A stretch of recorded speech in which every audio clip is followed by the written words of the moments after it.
Pas de retraités sur une planète brûlée. Retraite, climat, même combat. C'était un même système qu'on combattait, le système qui voulait imposer aux gens de travailler plus longtemps. C'est le même système en fait qui veut nous faire travailler, produire. Et on se pose jamais la question de pourquoi on veut produire.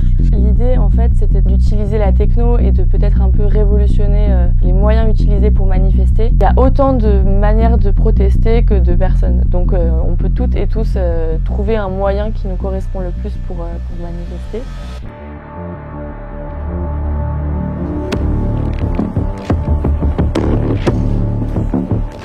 Ciao, sono Samuele Maccolini, mi trovo a Parigi. Camminare lungo i viali della capitale francese ha sempre avuto un grande fascino, ma queste vie qualche volta possono trasformarsi in trincee.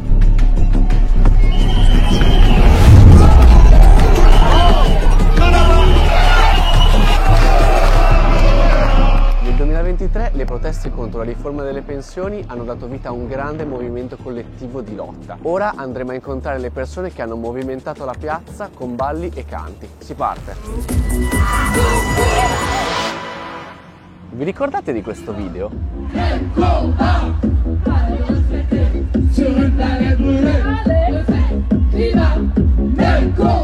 Il ballo techno di Mathilde Caillard è diventato subito virale anche fuori dalla Francia. Con questa canzone il movimento ambientalista Alternativa ha unito la lotta sociale con quella ambientale, perché proprio come recita la canzone non possono esserci pensioni in un pianeta in fiamme. Ora andiamo a vedere se Mathilde si ricorda ancora la coreografia.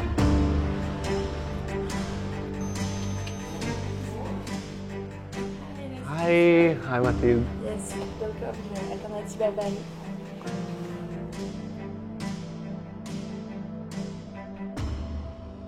Secondo te perché il tuo video è diventato virale? Aux gens, on était à un moment un peu difficile en France où ça faisait 1 mois, 2 mois qu'on manifestait, qu'il y avait beaucoup de gens qui étaient en grève. Peut-être qu'il y avait quelque chose un petit peu de désespéré. Et je pense que ça a redonné espoir aux gens. L'idée, en fait, c'était de se dire que on fait souvent des manifestations en France pour exiger beaucoup de choses. D'utiliser la techno et de peut-être un peu révolutionner les moyens utilisés pour manifester, ça allait attirer plus de monde et on n'allait pas juste encore manifester avec les mêmes personnes et avec les mêmes militants qui ont l'habitude de manifester, mais on allait un peu attirer des nouveaux publics, notamment les jeunes qui écoutent beaucoup de techno, qui peut-être au départ ils allaient venir parce qu'ils étaient attirés par le fait de faire un peu comme une techno-parade. Et en fait, une fois arrivés sur place, ils sont exposés à un discours politique, ils entendent des discours, ils lisent les pancartes, ils voient tout ce qui est écrit autour d'eux. Et en fait, c'est une manière de politiser aussi et de faire venir les gens en les touchant aussi à l'émotionnel. Beaucoup de personnes n'ont pas forcément compris au départ parce qu'ils pensaient que je dansais donc c'était pas sérieux. Quand on lutte, quand on résiste, il y a quelque chose de joyeux, il y a quelque chose de puissant. On refuse de céder, on refuse l'abnégation, on refuse la place à l'ombre dans laquelle le système il veut nous maintenir. Il y a quelque chose de reprendre du pouvoir, de démonstration. Et en fait, ça a beaucoup inspiré des gens qui avaient perdu espoir, des gens qui pensaient que manifester c'était pas pour eux, qui avaient peur de manifester. En France, on a beaucoup de violences policières pendant les manifestations.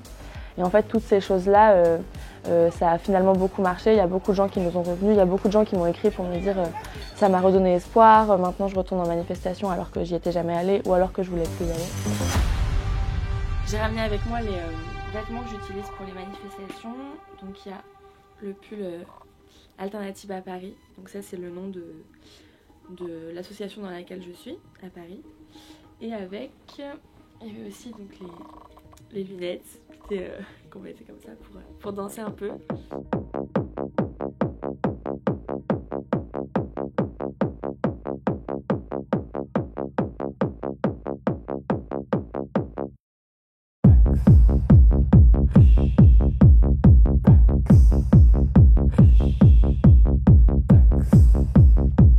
Donc ça, c'est la musique qu'on a créée pendant les manifestations contre la réforme des retraites. À la base, c'était un slogan politique qui disait juste pas de retraités sur une planète brûlée, retraite, climat, même combat. Et en fait, le but, c'était d'expliquer que on ne pouvait pas imposer une réforme des retraites et faire travailler les gens encore plus longtemps, alors qu'on est dans un C'est ce qu'on est en train de dire. Alors qu'on est dans un monde qui est en train de s'effondrer et où en fait il n'y a pas d'avenir tout court parce qu'il n'y a pas d'avenir climatique. Et donc c'était ce qu'on disait, donc pas de retraités sur une planète brûlée, retraite, climat, même combat. Et c'était pour expliquer que c'était un même système qu'on combattait, le système qui voulait imposer aux gens de travailler plus longtemps. C'est le même système en fait qui veut nous faire travailler, produire. Et on se pose jamais la question de pourquoi on veut produire. Et on parle aussi de taxer les riches parce que un des moyens de financer à la fois une politique climatique très ambitieuse et un monde où on peut tous vivre mieux, et ben en fait il faut partager. Et pour partager, il faut taxer ceux qui ont le plus d'argent, les ultra riches, les milliardaires qui aujourd'hui ont des énormes bénéfices et ne repartagent pas assez leurs richesses. Et du coup on dit aussi taxer les riches. Voilà. On veut taxer les riches, on va taxer les riches, on veut taxer les riches. In manifestazione si può stare bene insieme, magari ballando, senza per forza dover ricorrere alla violenza? C'est de résister, de protester en utilisant un moyen qui nous permet de montrer aux gens que ce pourquoi on se bat, c'est plus beau, c'est plus désirable, ça donne plus envie. Il y a une tradition entre la musique et le militantisme, le fait de résister, l'engagement. Historiquement, le mouvement techno, c'était un mouvement de sous-culture qui était un mouvement de personnes opprimées. C'était un mouvement de personnes queer, c'était un mouvement de personnes qui étaient rejetées, qui étaient mises au banc de la société. Et le mouvement de la techno et des free parties, c'était un espace dans lequel toutes et tous étaient les bienvenus. Et donc c'était un espace de reconquête de liberté, d'expression de soi aussi. C'était un beau geste de réutiliser la techno aujourd'hui en 2023. Dans le cadre de la lutte, à la fois pour parler des sujets environnementaux, du climat, mais aussi de lutte sociale, de conditions de vie, de salaire, de retraite. Il y a autant de manières de protester que de personnes. Donc on peut toutes et tous trouver un moyen qui nous correspond le plus pour manifester. Et je pense que c'est ça qui a plu aux gens aussi, c'était de se dire en fait je ne suis pas obligée de rester dans les carcans, dans les choses attendues, je peux sortir du rang et moi aussi imaginer ma manière de manifester. Je pense que c'est ça aussi qui a beaucoup plu. Au revoir. Merci Mathilde. Merci. Bye bye. Au revoir. À la prochaine. Durante le manifestazioni in Francia non si ballava solo la techno. Le manifestanti in tuta blu del collettivo femminista Le Rosy hanno inventato delle coreografie da ballare in gruppo. Adesso le andremo a conoscere. Ciao. Ciao.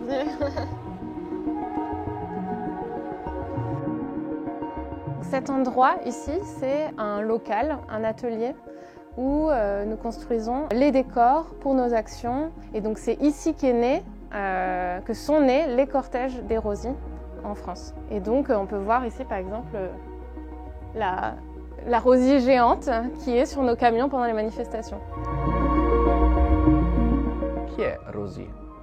Alors Rosy, c'est un personnage inspiré de Rosie la riveteuse, qui est donc elle, un personnage qui vient des États-Unis. Donc c'est le fameux personnage qu'on voit faire comme ça sur les affiches américaines. Et donc l'idée, c'est qu'elle a un bleu de travail, comme moi, voilà, un bleu de travail, un fichu rouge qui vraiment fait référence à la figure américaine de Rosie la riveteuse, et puis des gants de ménage pour parler de la double journée des femmes quand elles rentrent à la maison. Et ça, c'est pour dire on veut pas la retraite à 64 ans. Nous sommes fortes, nous sommes fières, et féministes et radicales et en colère.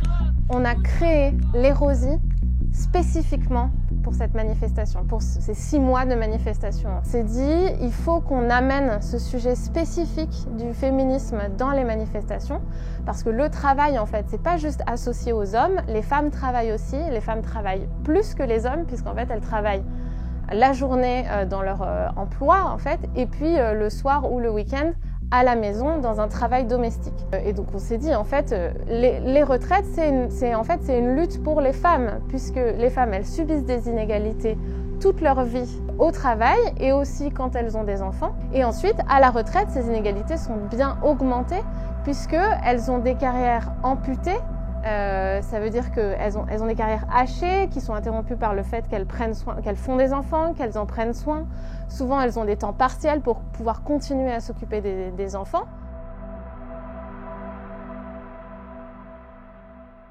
Posso vedere una vostra coreografia? Je vais vous parler de la chorégraphie sur la chanson de Gala. Donc l'idée c'est qu'au début on est en train de... Donc il y a beaucoup de mouvements un peu qui luttent comme ça. Donc c'est ta ta ta ta ta. On casse un truc sur les genoux.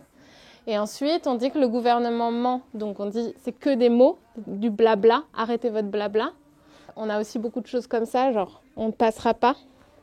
Et puis on a beaucoup de choses comme ça là, avec le poing levé. Donc avec les gants jaunes, on voit bien dans les manifestations ce qui se passe. Donc on va avoir des choses qui montent comme ça, là-haut, et puis qui viennent sur les côtés. Et on répète tout le temps les mouvements, parce qu'il faut que ce soit très simple. Il faut que n'importe qui puisse apprendre ces mouvements-là. Donc, et se sente la possibilité de danser.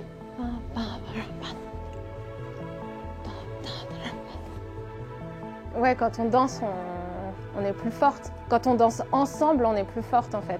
Et donc la danse, c'est notre moyen de prendre l'espace, d'utiliser notre corps, mais pas d'utiliser notre corps comme un spectacle. C'est hyper important. On n'est pas là pour que les autres nous regardent et nous admirent. On est là pour montrer notre force collective, ensemble, et notre force et notre détermination dans les manifestations à porter notre lutte.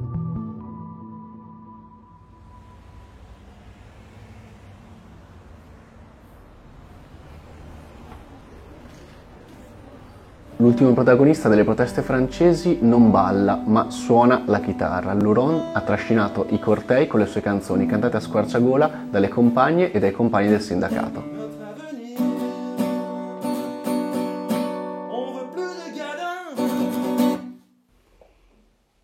Ciao Luron. Hello. Ciao. How are you? Fine, nice to meet you. Nice to meet you. Bienvenue. Perché suonare la chitarra può diventare una forma creativa di lotta? On a le volet musical, alors qui est un peu notre marque de fabrique, où on a développé effectivement l'habitude de piocher dans le répertoire pop-rock international et français des chansons pour les faire rapprocher de l'actualité sociale. Il y a vraiment des sujets très, très lourds en ce moment. Et c'est comment sur ces sujets lourds, on crée le décalage. D'ailleurs, nos paroles sont vraiment très sérieuses, mais sur un mode humoristique qui permet, sans forcément se dire on va en manifestation pour faire la fête, c'est que par rapport à l'image, y compris de la violence qui peut se développer autour des manifestations, c'est comment on essaie d'offrir une possibilité pour que les camarades puissent nous rejoindre en manifestation, dans la bonne humeur, partager un bon moment ensemble, mais aussi crier dans la rue les choses qu'on n'écoute pas, qui est important pour nous. Des jeunes qui viennent nous dire bah, tiens, votre livret de chansons, est-ce qu'on pourrait l'avoir? Est-ce qu'on peut venir prendre le micro pour chanter? Donc c'est ça aussi qui est important, y compris pour entretenir la flamme.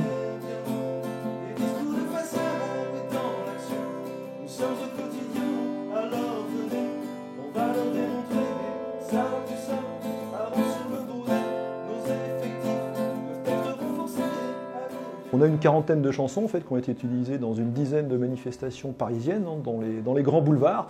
Et puis en termes de technique, on a en termes de capacité, on va dire, des guitares de ce type-là, donc qui permettent de jouer de la musique en live. C'est aussi ça qui attire le public, c'est au-delà, enfin, on ne passe pas des bandes son, on va dire, préenregistrées uniquement. Et puis, bah, que dire de plus, c'est que bah, c'est vraiment apprécié d'avoir une partie de musique live. Et on a aussi des percussions qui sont dans la foule pour accompagner donc les chansons live.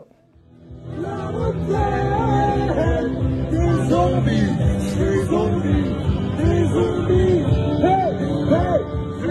Il ne faut pas oublier, bien entendu, que la principale voie pour résister à titre social, ce n'est pas de défiler dans la rue ni de chanter dans la rue, c'est bien d'avoir un impact sur l'économie. Donc le premier enseignement, c'est plutôt utiliser tous les moyens, dont la grève, hein, quand il le faut. C'est ça qui permet d'établir le rapport de force et qui permet de gagner. Donc après, si notre expression alternative sur un mode musical peut venir renforcer, y compris la capacité des copains à se dire je ne suis pas tout seul, quand je vais manifester, il y a du monde, on se défoule un bon coup et quelque part on passe un moment qui nous permet de rentrer dans l'entreprise pour soutenir le mouvement social au sein de l'entreprise. En tout cas, on espère qu'on a pu vous démontrer aujourd'hui qu'effectivement on peut trouver d'autres voies alternatives, alors qui ne sont pas, comme je le disais, forcément une fin en soi, mais qui sont bien un moyen complémentaire pour renforcer vraiment la fraternité dans le mouvement syndical, pour permettre de résister face aux différentes attaques auxquelles nos droits font face aujourd'hui. aujourd'hui, avec vraiment une ligne de conduite, c'est s'ils ne comprennent pas quand on leur parle, eh ben, écoutez, on va leur chanter. C'est bien ça notre mot d'ordre, donc on considère que cette voie-là, si elle n'est bien entendu pas, elle n'exclut pas toutes les autres, c'est bien une carte supplémentaire pour la résistance sociale.